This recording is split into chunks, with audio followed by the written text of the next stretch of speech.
Thanks for watching.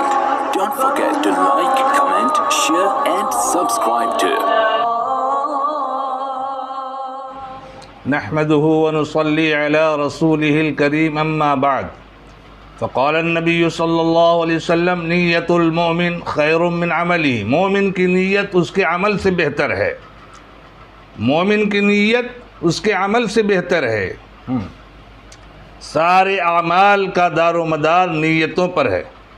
اللہ تعالیٰ تمہارے چہروں کو نہیں دیکھتا، تمہارے اعمال کو نہیں دیکھتا، لیکن وہ تمہارے دلوں کو دیکھتا ہے، تمہاری نیتوں کو دیکھتا ہے۔ ان اللہ لا ينظر الى صورکم ولا الى اعمالکم ولکن ينظر الى قلوبکم ونیاتکم، اللہ تمہارے دلوں کو دیکھتا ہے، کس دل کی آہ سے یہ ہمیں پکار رہا ہے۔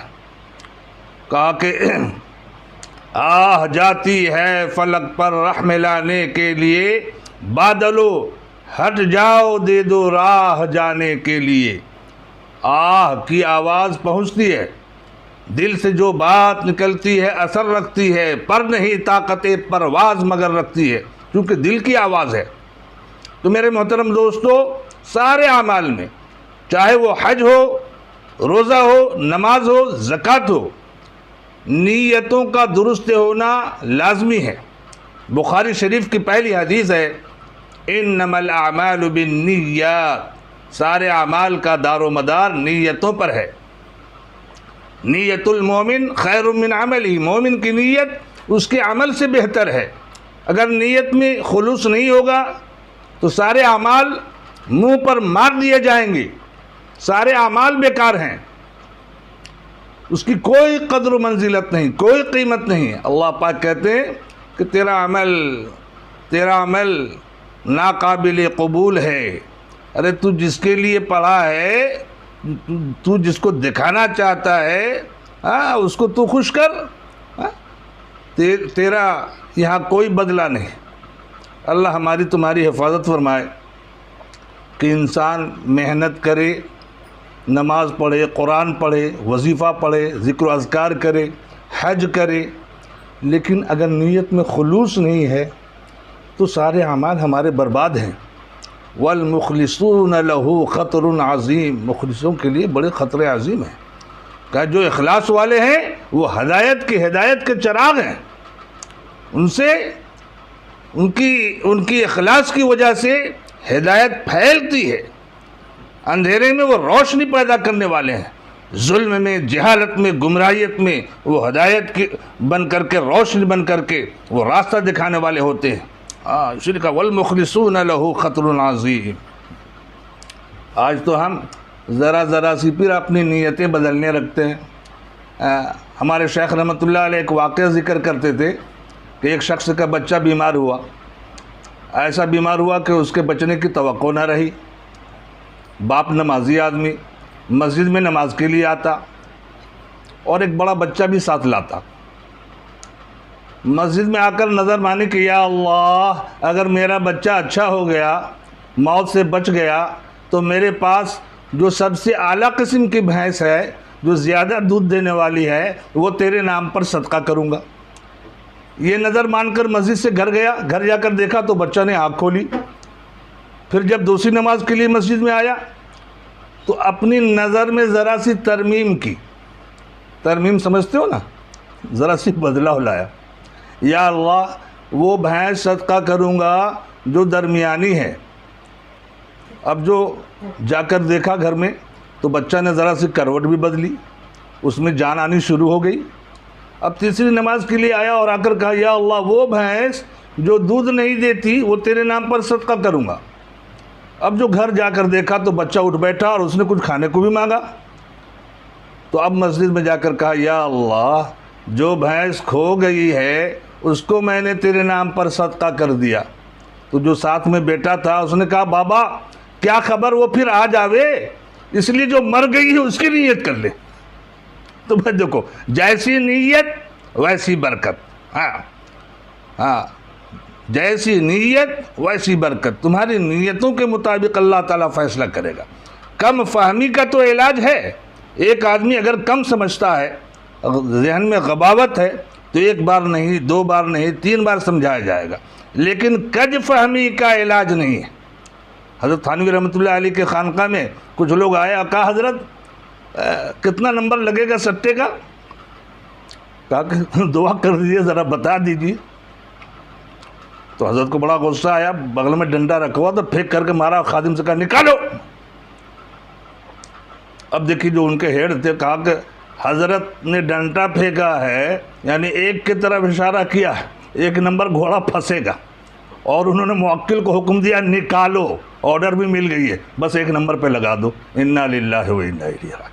تو یہ آج جو ہے کج فہمی ہے، کج فہمی کا علاج نہیں، کم فہمی کا تو علاج ہے، کج فہمی کا علاج نہیں ہے۔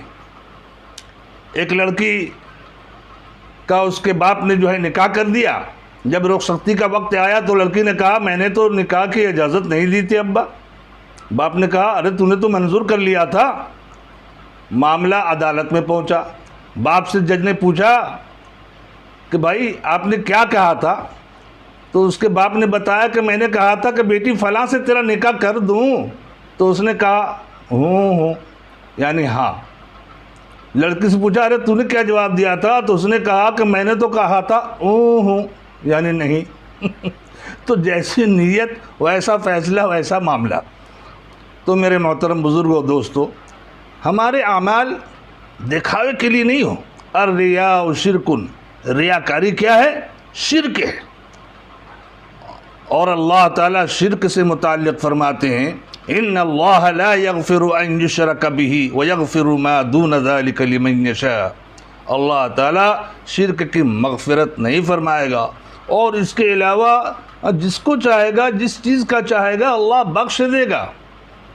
ہاں، حضرت لقمان علیہ السلام اپنے بیٹوں کو وصیت کر رہے ہیں۔ سورہ لقمان میں یہ آیت کریمہ یا بنی لا تشرک باللہ، اے میرے بیٹے اللہ کی ذات و صفات کے ساتھ کسی کو شریک نہ کر، ان الشرک لظلم عظیم، کیونکہ شرک ظلم عظیم ہے، ظلم ہی نہیں بہت بڑا ظلم ہے۔ ارے میاں ہم ناقص ہیں، ہم ناپاک نطفے سے بنے ہوئے ہیں،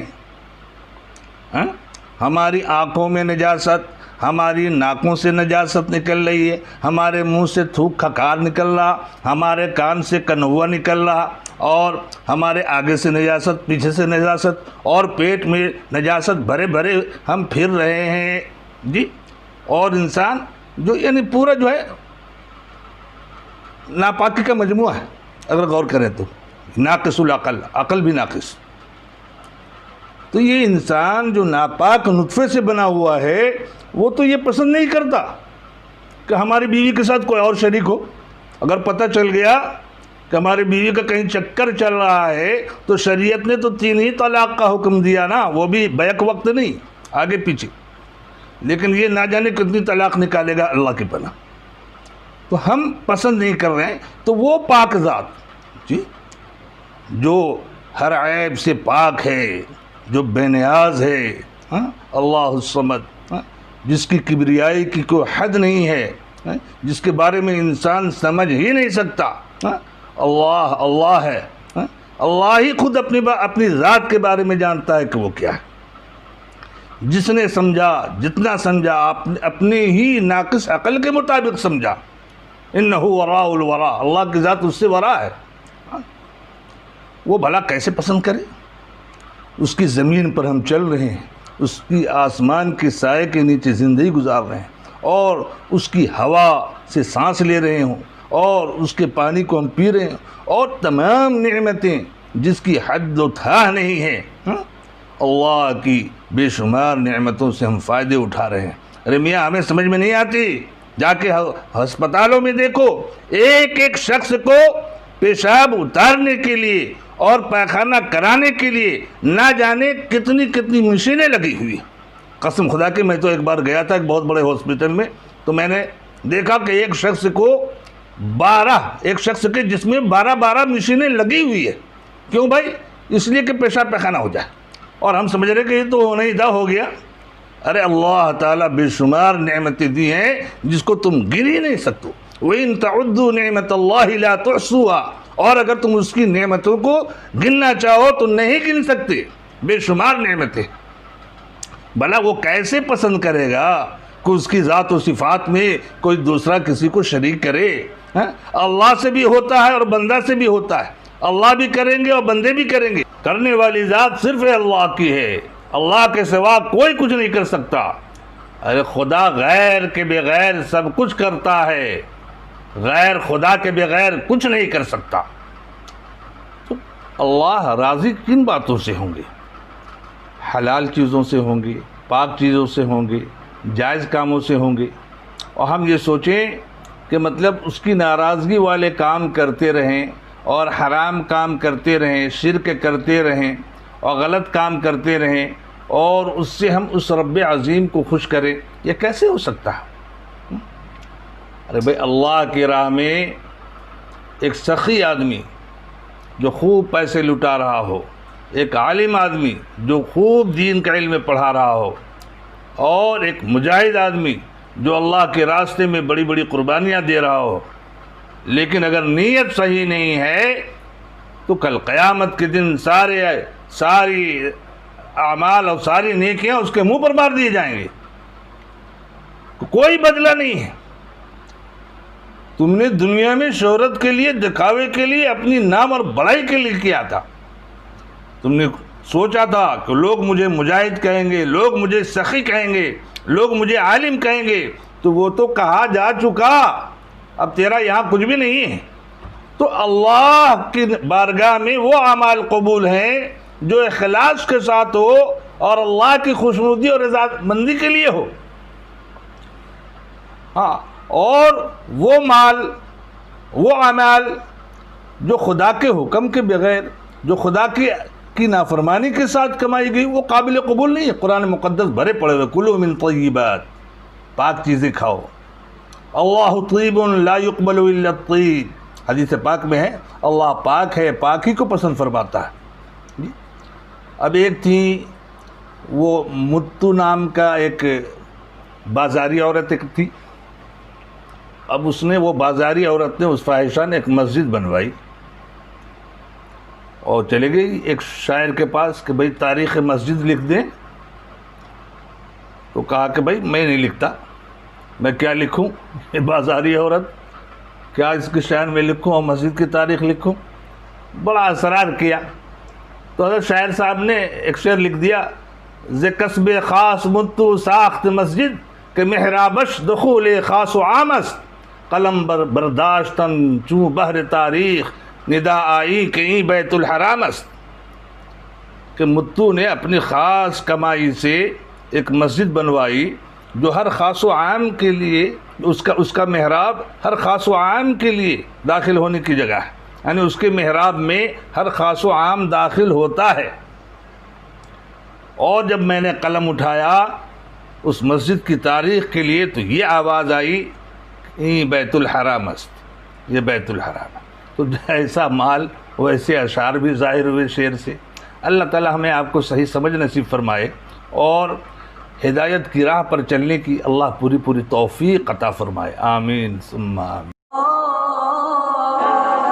Thanks for watching. Don't forget to like, comment, share and subscribe to